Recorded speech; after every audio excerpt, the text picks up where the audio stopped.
Assalamualaikum warahmatullahi wabarakatuh. Perkenalkan, nama saya Siti Aisyah dari kelas 1B, Prodi Pendidikan Agama Islam.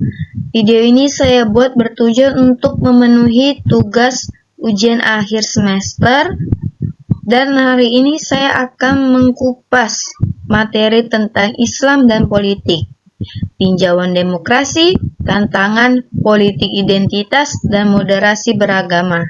Disusun oleh saya sendiri, Siti Aisyah.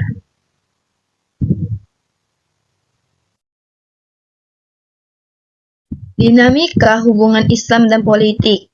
Islam bukan hanya agama ritual, tetapi juga mencakup aspek sosial, ekonomi, dan politik.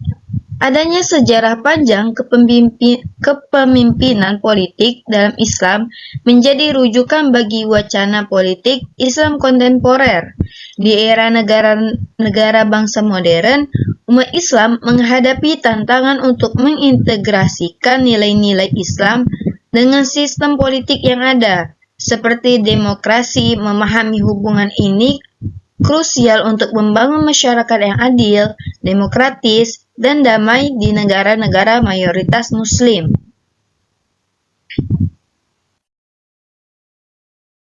Demokrasi, mungkinkah bersinergi dengan Islam?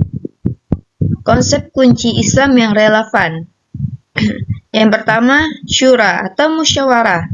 Prinsip pengambilan keputusan yang ditekankan dalam Al-Quran, Quran Surah Ali Imran ayat 159. Ini adalah basis bagi parlementarisme atau dewan perwakilan. Yang kedua, ijma atau konsensus. Kesepakatan para ulama atau pemimpin umat. Modernnya dapat diartikan sebagai kesepakatan publik atau konstitusi. Yang ketiga, maslahah atau kesejahteraan publik.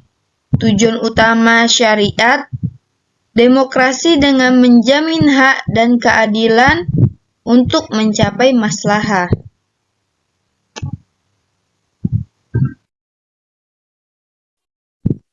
Tantangan menerapkan demokrasi di negara mayoritas Muslim. Pertama, warisan otoritarianisme. Banyak negara mayoritas Muslim memiliki sejarah panjang di bawah kekuasaan monarki atau rezim militer. Yang kedua, perdebatan sumber hukum.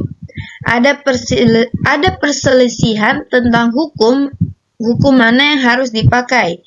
Hukum yang dibuat manusia atau demokrasi, atau hukum Tuhan, syariah. Hal ini menciptakan konflik dalam pemerintahan.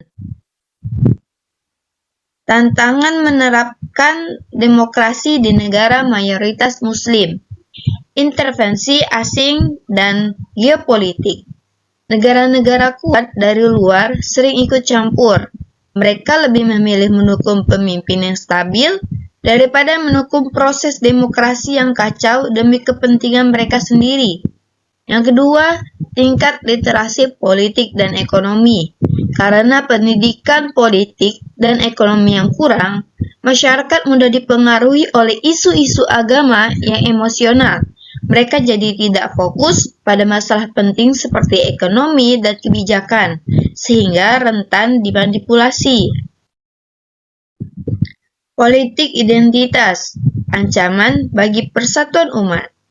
Pemanfaatan identitas primordial seperti agama, suku, ras, mazhab sebagai basis utama untuk mencapai atau mempertahankan kekuasaan politik.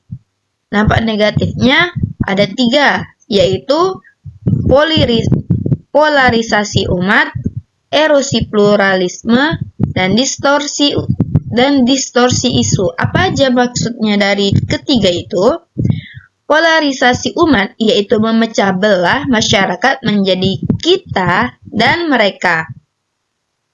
Erosi pluralisme yaitu mengancam hak-hak minoritas dan memperkuat mayoritarias.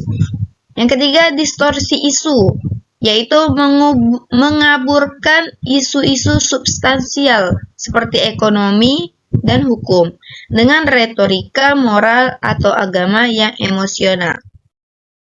Kesimpulan dari pembahasan saya kali ini yaitu Islam dan politik dapat bersinergi melalui mekanisme demokrasi yang berakar pada prinsip musyawarah demi mencapai keadilan sosial. Namun, implementasi ini terhambat oleh politik identitas yang memecah belah dan narasi keagamaan yang ekstrim.